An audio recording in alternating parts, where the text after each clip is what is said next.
From the shoot to the glory, every ride tells a story. Let's see who's riding theirs tonight. Welcome to Dirt and Glory Maverick Days. Let's recap this 3-day event. I'll talk about key rides, matchup, wrecks, all the things. All right, let's get into it. Day 1, Thursday. Game 1 was the Texas Rattlers versus the Arizona Ridge Riders. Brady Fielder started off the game for Texas with a ride aboard Josie Wales for a score of 84 3/4 points. The Ridge Riders matched up Everton Atande Silva with Hayring. However, Everton never made it out of the chutes because when he had less than 10 seconds left on the clock, Hayring started bucking. Meanwhile, Coach Yates was yelling at him to hold on to his rope. The bull never settled and he didn't nod before the clock expired, which resulted in him being disqualified. This is now the second time this season that Arizona has been disqualified. Luciano de Castro left the chutes aboard a very familiar bull to him by the name of Barbarossa. He made the 8 and is now 3 for 3 against this bull, and he got a score of 86 3/4 points. Well, he would have been had Texas not challenged for a slap and won, wiping his score off the board. Texas started off the weekend by shutting out the Ridge Riders. Game 2, Kansas City Outlaws versus the Austin Gamblers. Quick news alert for Kansas City. Sandro Batista is back in the lineup a week earlier than expected. Another news alert for Kansas City is that they signed Pablo Soares from Nashville this past week. Colton Hevelo left the chutes first for the Outlaws aboard Big X, and he made the whistle to the tune of 84.5 points. Sage Kimsey had a very solid ride aboard I'll Make You Famous, which resulted in a score of 86 points to get Austin on the board. Austin matched up Jose Vitor Leme with Wicked in a winning way, and that proved to be a great matchup when Jose rode him for 88.5 points. Austin started off the weekend with a commanding win against the Outlaws. Game 3, the Carolina Cowboys versus the Oklahoma Wildcatters. Carolina's Clay Guyton got a rematch tonight when he was paired with Blue Silhouette, a bull who he had rode previously and who he rode again tonight for 86.5 points. Cooper Davis made his ride aboard Lights Out seem like a walk in the park when he put up another 89.5 points for the Cowboys. Oklahoma's Eduardo Matos answered back Carolina when he made a great ride aboard Sir Lion for 84.5 points. There was a rewrite option, which Oklahoma accepted and decided that Case Hitt would be taking Red River. The Carolina Cowboys got the win in 3 rides. Game 4, the Missouri Thunder versus the Florida Freedom. Missouri's Paulo Eduardo Rossetto got the first score of the game when he rode Top Dog for 86 3/4 points. Thiago Salgado, as usual, was first out for the Freedom, and he set the tone for his team when he rode Wicked Solo for 88.25 points. John Crimber left the chutes last for Florida, and he put the cherry on top when he rode Hard 8 for 89 points. Florida came out strong tonight and handed a loss to the Thunder. Game 5, the New York Mavericks versus the Nashville Stampede. Alan DeSosa started off the game aboard Eyes on Me, and he bucked off. However, Nashville challenged for a clock malfunction because the clock stopped a little bit after 4 seconds with no touch, and they won the challenge, resulting in a score of 87.5 points. Leonardo Castro left the chutes aboard Raider and added to his team's score when he was awarded 86 points. Nashville sent out Daniel Fitosa against Black Velvet and managed to get back ahead when he scored 83.5 points. Nashville beat out the home team by 3.5 points. Day 2, Friday. Game 1 was the Arizona Ridge Riders versus the Kansas City Outlaws, and this game had some scary moments that weirdly were back-to-back when 2 riders ended up being carried out on a stretcher. Once again, Colton Hevelo started off the game with a score when he rode Hoka for 85.25 points.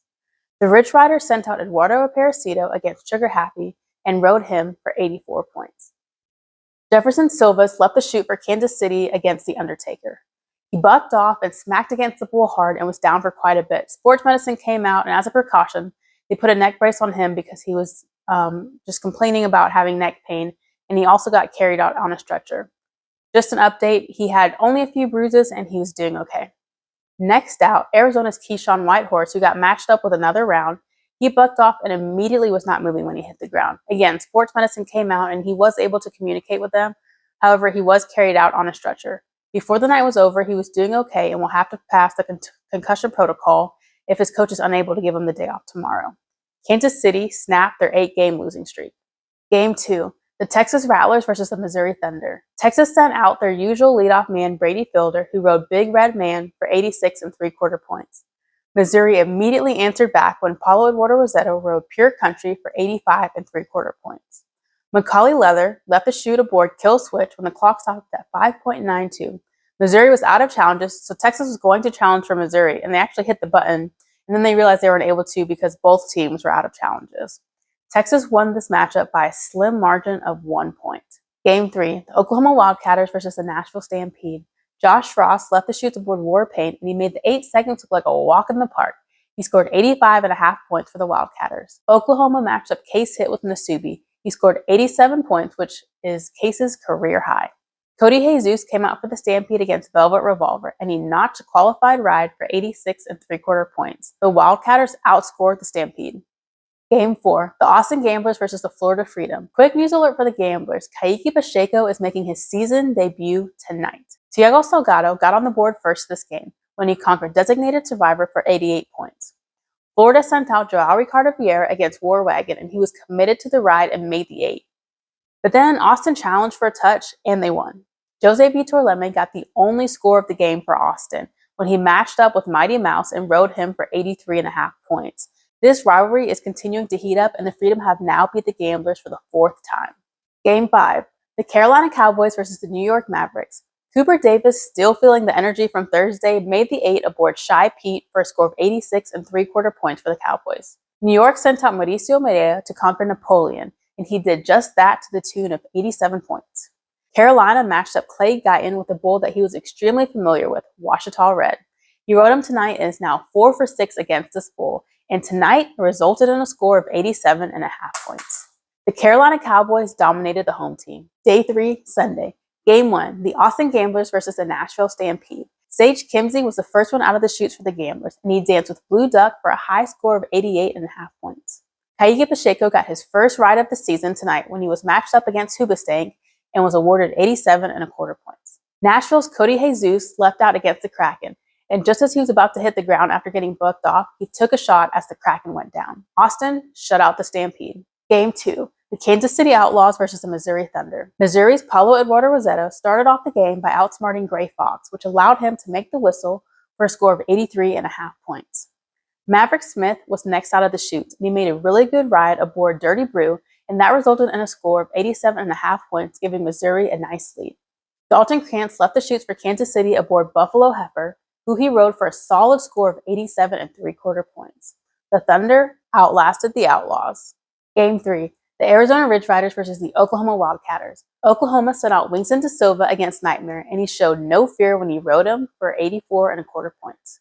Eduardo Perecito is called Steady Eddie for a reason, and that is because he's one of the riders that can be consistently called upon to do his job, and he did just that again tonight against Dozier for 85 points. The Ridge Riders matched up Luciano De Castro versus Riptide, who he gritted it out against until the end.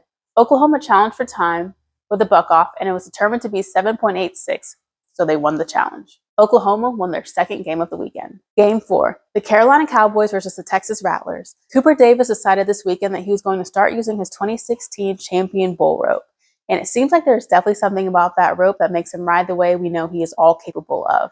Cooper rode Demonic for 81.25 points, and he went 3 for 3 this weekend. Brady Fielder immediately answered Carolina when he rode Lights Out to the tune of 89.5 points. He is now number 1 in the MVP race. Daniel Keeping gritted it out against Gunsmoke to make the 8, and he was awarded 87 points for his effort. Texas went undefeated this weekend. Game 5, the Florida Freedom versus the New York Mavericks. Per usual, Thiago Salgado left the chutes first for Florida, and this time he was matched up against Wicked Solo, who he dominated for 88 points.